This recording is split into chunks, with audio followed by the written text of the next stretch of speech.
berambut gimbal, berbaju putih lusuh, yang banyak daunnya, nempel daun dan lain sebagainya. Warnanya pun juga nggak terlalu putih ya, kayak kain yang sudah usang banget, dan juga ada tanah-tanahnya di situ. Rambutnya gimbal sampai diulur ke tanah. Paman saya kaget. Biar bagaimanapun, seberani apapun, kalau melihat perwujudan seperti itu, biasanya grogi pasti. Nah, pada saat itu paman saya melihat. Langsung paman saya nggak bisa ngomong, nggak bisa gerak, nggak bisa apapun. Tapi mata tetap melek dan seakan diarahkan untuk melihat satu sosok tersebut, seorang perempuan yang duduk di pinggiran sumur. Nah, saat paman saya itu melihat sosok tersebut, dan sosok itu pun menoleh.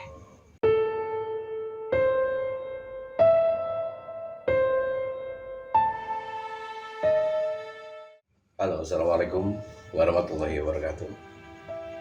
Coba berdana dengan kami di sini, Sekar Kandil menjadi titel kami. Dan di sini kami akan menceritakan cerita horor buat teman-teman semuanya. Semoga bisa jadi satu hiburan tersendiri buat teman-teman semuanya. Dan inilah cerita horor Sekar Kandil. Lengser wengi sliramu tumake. Inilah teman-teman cerita horornya. Pada saat itu di era tahun 80-an. Ini tepatnya terjadi di desa Rejoso. Kebetulan ini di desa saya sendiri. Dan ini pengalaman kebetulan juga dari paman saya sendiri yang bernama Pak Widujeng. Di mana pada saat itu rumah yang ada di desa Rejoso tentunya jarang sekali yang mempunyai sumur pribadi ataupun juga kamar mandi pribadi. Karena sumur dan kamar mandi pribadi adalah satu hal yang istimewa. Kalau misalkan seseorang atau keluarga itu tidak begitu mampu, tentunya biaya untuk membuat sumur atau juga membuat kamar mandi sendiri itu sangat sulit karena banyak menelan makan biaya ya. Dan kebetulan pada saat itu orang desa bersepakat untuk membuat sumur-sumur, yaitu sumur umum yang tentunya digunakan untuk umum juga. Dan di sebelahnya sumur tentunya ada kamar mandi untuk umum juga pada saat itu. Sehingga masyarakat setiap harinya selalu mandi, cuci baju, dan lain sebagainya lah. Pokoknya kebutuhan berhubungan dengan air di sumur umum tersebut. Nah, ini tepatnya di Desa Rejoso ini ada salah satu sumur yang dibangun tepat di belakang rumah orang yang lama sekali nggak ditempati rumah tersebut. Dan kebetulan di situ, di dekat sumur itu ada pohon jambu tua yang umurnya saya sendiri juga nggak tahu ya berapa umurnya. Bahkan sampai sekarang pun masih ada pohon jambu tersebut. Cuma pohonnya sudah nggak berbuah, tapi tetap berdaun. Itu salah satu kelebihannya. Dan di belakang pohon jambu itu banyak sekali kumpulan bambu-bambu yang tentunya rimbun sekali ya pada saat itu. Ya membuat suasana jadi lebih gimana gitu loh. Karena saking rimbunnya, bahkan kalau tertiup angin pun suaranya wow, ngeri. Tentunya teman-teman bisa membayangkan juga kan. Nah, itulah suasananya. Dan pada suatu saat, kebetulan paman saya masih kelas SMP itu kan. Untuk menurut cerita paman saya itu masih SMP. Dan dia mandi di sumur tersebut. Dan kebetulan pada saat itu terjadi antrian. Kata paman saya, 7 sampai 8 orang kalau nggak salah pada saat itu. Nah, satu persatu mereka mandi. Ini terjadinya sebelum maghrib ya. Sebelum maghrib terjadi. Antrian tersebut satu persatu mandi. Satu orang selesai sudah pulang. Satu orang selesai sudah pulang. Dan giliran orang sebelum paman saya itu sudah maghrib dan hampir selesai maghribnya. Dan yang mandi sebelum paman saya tadi memperingatkan pada paman saya, nek adus sing hati-hati neng kene. Artinya kalau mandi yang hati-hati di sini. Ojo sembrono, ojo omong sing elek-elek. Jangan bicara yang jelek-jelek dan jangan gegabah. Ya, berhubung paman saya itu masih usia belia ya, masih SMP, tentunya hal tersebut juga nggak menjadi suatu beban pikiran di paman saya. Bahkan pada saat itu paman saya itu tergolong orang yang sangat pemberani gitu. Karena menurut beliau itu nggak pernah ditampakin sesuatu yang mengerikan ataupun juga ya dedemit lah, nggak pernah sama sekali, sehingga timbul kepercayaan dirinya bahwa memang semua itu nggak ada. Nah itu salah satu penyebab apa yang terjadi saat itu. Udah, yang mandi sebelum paman saya tadi itu pulang ya, giliran paman saya masuk. Dan kebetulan kamar mandinya itu kalau kamar mandi zaman dulu itu tidak ada atapnya, temboknya pun setengah badan, sehingga atas pun nggak ada atapnya juga, nggak ada apa, pokoknya los ke atas gitu. Nah tiba-tiba angin bertiup kencang sekali saat itu. Padahal kalau dipikir belum musim kemarau banget gitu. Kalau musim kemarau memang kota Nganjuk itu terkenalnya kota angin ya. Memang anginnya kencang banget kalau saat kemarau gitu. Nah itu belum saatnya kemarau yang banget gitu loh istilahnya. Karena kemarau itu terjadi di bulan Agustus biasanya, kencang-kencangnya angin. Dan setelah itu paman saya masuk ke kamar mandi. Ya biasalah orang mandi biasanya kan ya lepas semua baju yang ada gitu kan, sehingga nggak pakai baju sama sekali. Habis dilepas seperti biasa orang mandi seperti apa nggak usah dijelasin juga, mungkin teman-teman juga tahu juga sih gimana orang mandi gitu. Nah setelah guyuran pertama paman saya itu merasa kedinginan, dingin banget katanya, karena mungkin efek dari angin yang kencang banget ya. Bahkan angin saking kencangnya pohon bambu itu sampai mentelung gitu, wow, suaranya pun nggak karu-karuan saat itu, dan suasana sudah remang-remang sekali. Dan pada saat itu listrik pun juga belum ada total, sampai sekarang itu masih pakai genset yang ada di kecamatan dulu, kecamatan Joso di belakangnya. Jadi maghrib baru dinyalain. Jadi di situ cuma ada bohlam yang remang-remang, ya.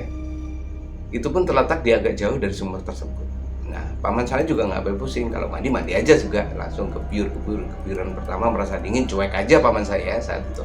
Nah, waktu paman saya itu mau pakai sabun ya, biasa orang mandi kan pakai sabun ya, bukan pakai batu kan. Ya, mau pakai sabun, tiba-tiba angin berhenti total. Berhenti total. Paman saya juga kaget saat itu. Kenapa tiba-tiba berhenti anginnya seperti itu? Tapi berhubung paman saya tidak memikirkan hal-hal yang goib atau hal yang mengerikan atau hal yang menakutkan, ya udah dilanjutin aja untuk nyabunin badannya. Nah, setelah selesai sabunan paman saya, tiba-tiba angin berembus lagi, tapi tidak terlalu kencang. Paman saya cuek aja, udah selesai pakai sabun, diguyur lagi, udah habis itu pakai handuk. Nah, orang pakai handuk biasanya kalau pas handukin muka itu kan mesti merem, ketutup handuk kan nggak tahu, ya mesti digosok-gosok pakai handuk gitu kan. Nah, pada saat handuknya itu selesai digosokin di mukanya, otomatis kan matanya melek gitu kan. Nah, kebetulan meleknya tuh lurus sama yang ada di depannya, yaitu sumur tadi. Nah, tiba-tiba ada sosok perempuan berambut gimbal, berbaju putih lusuh yang banyak daunnya, nempel daun dan lain sebagainya.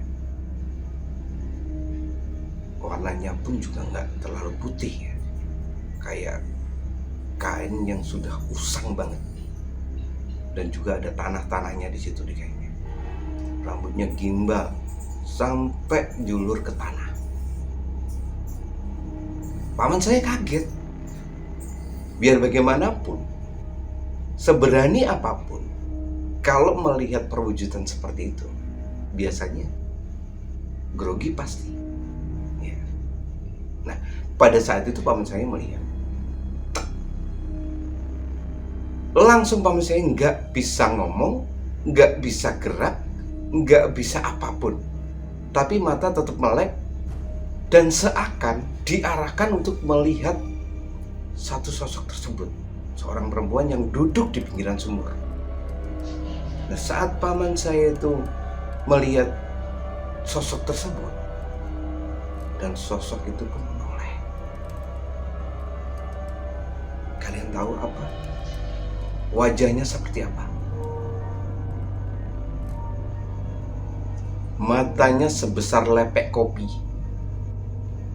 irungnya bolong, dan pipinya bolong juga sehingga kelihatan gigi yang hitam yang ada di dalamnya. Coba kalian bayangin, sebagaimana ngerinya perwujudan seperti itu. Saya sendiri juga nggak habis, sampai merinding saya. Nah, habis itu tercium bau dan aroma yang wangi banget katanya. Tapi bukan dari sabun, bukan dari apapun. Wanginya itu aneh katanya. Dan setelah tercium aroma wangi, aroma tersebut berganti dengan aroma yang busuknya bukan main. Kalian bisa bayangin lah, busuknya kayak apa. Bangkai tikus pun gak ada apa-apanya katanya. Bayangin aja. Dan pada saat itu pun, paman saya juga gak bisa gerak apapun. Tetap aja diam. Dan setelah itu, perempuan berdiri, perlahan-perlahan berdiri, mendekati paman saya dan menepuk pundak paman saya. Nggak bisa bayangin aku, seumpama saya di saat itu seperti itu, pingsan saya sudah. Tapi paman saya tidak seperti itu. Dia tetap terpaku, diam dan tidak bisa bicara apapun.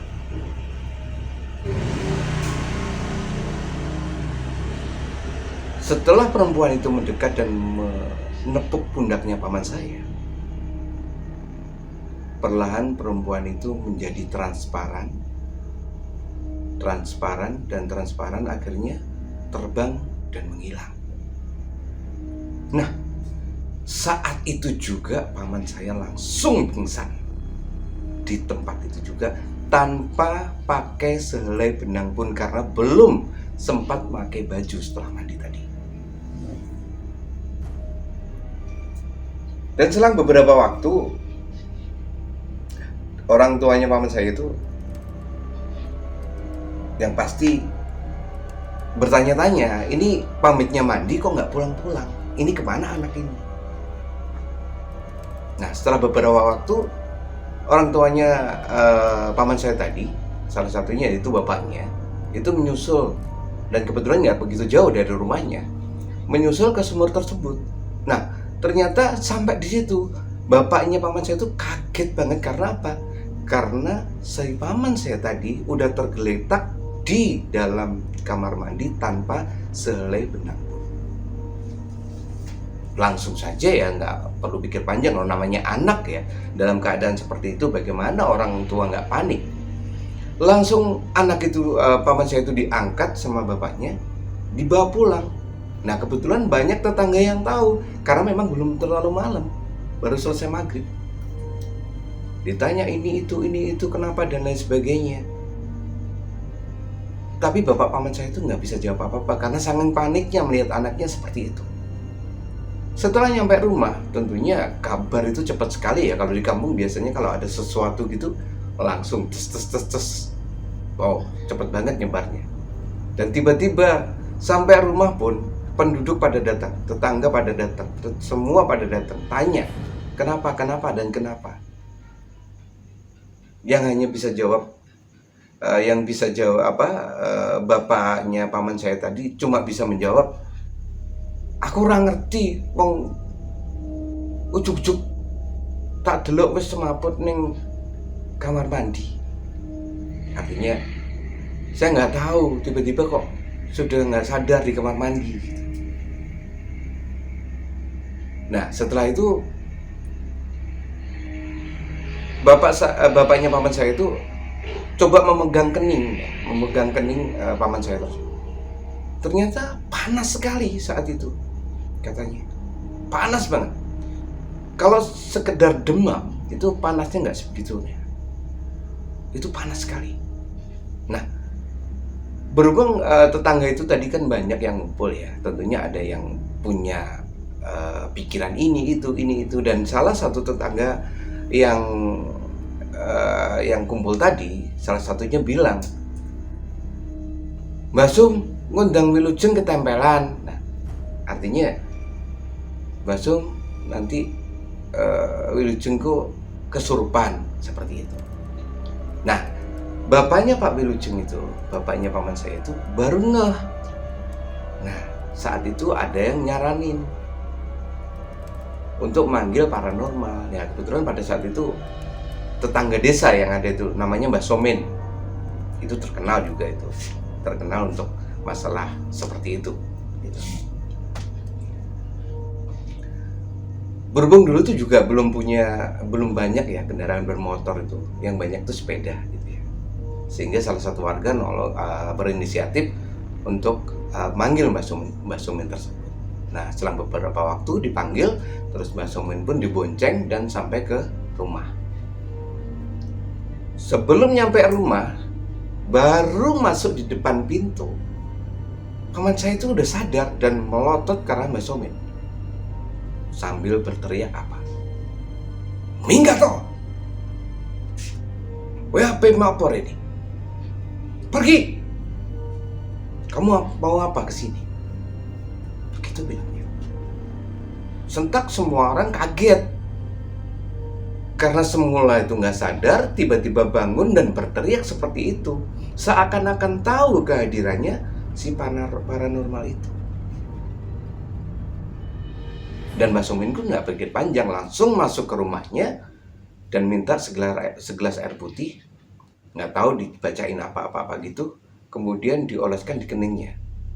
Pada saat itu dioleskan di kening, seret. Tapi paman saya tetap aja melotot. Bahkan nggak berkedip sama sekali. Biasanya orang kalau normal, di tangan dideketin gini kan mesti kedip orang itu, refleksnya seperti itu. Tapi itu tidak. Ya. Jadi tetap aja melotot gitu. Entah dibacain apa. Lalu dipencet jempol kakinya sama Mbak Somen itu. Sambil dibacain apa saya juga nggak tahu. Dipencet terus sampai paman satu kelojotan bolak-balik dan wow, kayak cacing kepanasan lah istilahnya, seperti itu. Dan tiba-tiba pada saat dipencet jempol kakinya tersebut, paman saya bangun dan menendang si paranormal itu sambil bilang, kowe ki sik tuwek aku, kowe ora usah macem-macem karo aku nek kowe ora pengen mati ning kene. Artinya gini, kamu tuh masih tua saya. Ora usah nggak usah macam-macam. Kalau kamu nggak mau mati di sini, seperti itu bilangnya. Sontak Mbak Somen kaget karena dia merasa mungkin kalah ilmu kali ya, kalah kekuatan sama si goib itu gitu. Dan akhirnya Mbah Somen pun bicara sama bapaknya paman saya bahwa beliau tidak sanggup. Wah, semakin panik lagi keluarganya Pak Wilujeng saat itu. paranormal yang terkenal begitu hebatnya nggak bisa ngobatin. Ya. Kemudian salah satu tetangga itu juga ada yang bilang kasih masukan seperti itu, kasih masukan gini, coba nyeluk kiai, coba manggil kiai. Nah kemudian pada saat itu ada Pak Udin yang biasanya jadi imam masjid di Masjid Rejoso, juga sebagai naib atau penghulu di Masjid Rejoso KUA Rejoso pada saat itu. Nah setelah beberapa saat ada warga yang manggil Pak Udin tersebut, Ustadz Udin, dan Ustadz Udin pun dibawa ke rumah itu, ke rumahnya Pak Wilujeng atau Mas Wilujeng pada saat itu ya. Reaksinya Mas Wilujeng, reaksinya paman saya tadi sama dengan pada saat Mbah Sumin tadi datang. Dia melotot, dia bangun, menunjuk-nunjuk bahwa ora usah melok-melok. Jadi istilahnya ora nggak usah ikut campur. Anak iki arep tak gowo. Aku seneng karo anak iki. Pak Udin nggak terlalu banyak bicara. Gitu. Sama minta segelas air putih sama orang tuanya Pak Wilujeng pada saat itu. Dibacain surat-surat apa, surat Al-Quran ya, yang diambil dari Al-Quran. Kemudian dituangkan ke tangannya Ustadz Udin tadi dan dikebyur-kebyurkan seluruh tubuhnya dari mulai atas sampai bawah sampai kaki. Kelojotan nggak karu-karuan juga itu paman saya saat itu. Wow, saya nggak bisa ngebayangin pada saat itu seperti apa kejadiannya, paniknya seperti apa, karena sekecil itu, anak sekecil itu ya, waktu SMP kan belum terlalu besar ya. Itu dipegangin orang 7 aja udah nggak ngatasin, saking kuatnya tenaganya.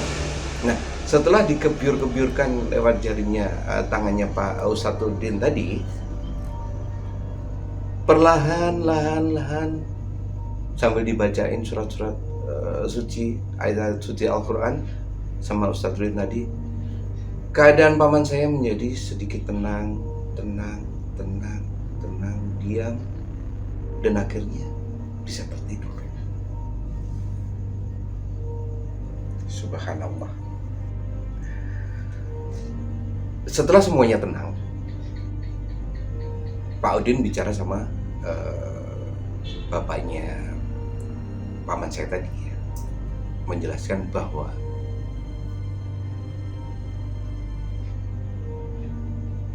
paman saya tadi sebenarnya mau dibawa untuk dijadikan anak sama sosok tadi yang ada di duduk di pinggiran sumur tadi ya, yang menyebabkan itu semua tadi loh, gaib yang menyebabkan itu semua tadi, istilahnya kesurupan lah ya. Kesurupan nggak hanya kesurupan, cuma orang itu, paman saya itu mau dibawa jadi anaknya, sehingga dan kekuatan itu rasa juga kuat sekali ya, karena paranormal yang sebegitu hebatnya pun juga nggak bisa meredam gitu. Akhirnya Ustadz Udin yang bisa meredam saat itu. Dan setelah semuanya jadi tenang dan tahu akar permasalahannya, karena memang Ustadz Udin udah menjelaskan semuanya, akhirnya semua jadi tenang, warga pada pulang semuanya. Paman saya juga bisa tertidur dengan tenang dan lelap saat itu. Ya. Dan berjalan seperti biasa, malam tidur, berjalan tenang dan sebagainya. Tentunya bapaknya juga nggak bisa tidur karena saat itu masih khawatir kali aja nanti kambuh gitu kan. Tetap aja ngejaga sampai pagi. Dan paginya, esok paginya, paman saya bangun dengan kayak orang linglung gitu. Ditanya juga nggak begitu respon untuk menjawabnya. Nah, bapaknya juga saat itu pun juga ngerti keadaannya, anaknya itu masih lemes dan lain sebagainya. Biasanya orang kalau kena serangan gaib itu katanya itu lemesnya banget gitu. Dan habis itu seperti biasa lah, makan normal. Cuma saat itu paman saya juga perlu untuk itu fit karena memang keadaannya masih lemas banget. Tapi dengan berjalannya waktu seharian dikasih apa minum air dan lain sebagainya, teh manis dan lain sebagainya pada saat itu. Kalau sekarang dikasih vitamin kali ya. Kalau dulu kan nggak ada, belum ada seperti itu. Jadi yang minuman yang manis-manis itu dipercaya bisa menambah stamina gitu, sehingga dibuatkan teh manis yang manis banget seperti itu. Nah, kalau keadaan paman saya semakin baik dan ditanya setelah membaik, dia beberapa saat itu ditanya sama bapaknya, "Jane kowe iki napa toh? Sebenarnya kamu tuh kenapa?" Gitu. Ya paman saya cerita seperti yang terjadi di awal tadi saya ceritakan, ya seperti itu diceritakan gini. Dan paman saya sendiri juga nggak mau lagi mandi di situ. Jadi terpaksa si keluarganya paman saya itu membuat sumur sendiri, membuat kamar mandi sendiri. Dan sebenarnya masih banyak cerita-cerita di kejadian yang ada di sumur tersebut karena memang tempatnya itu wow banget gitu loh.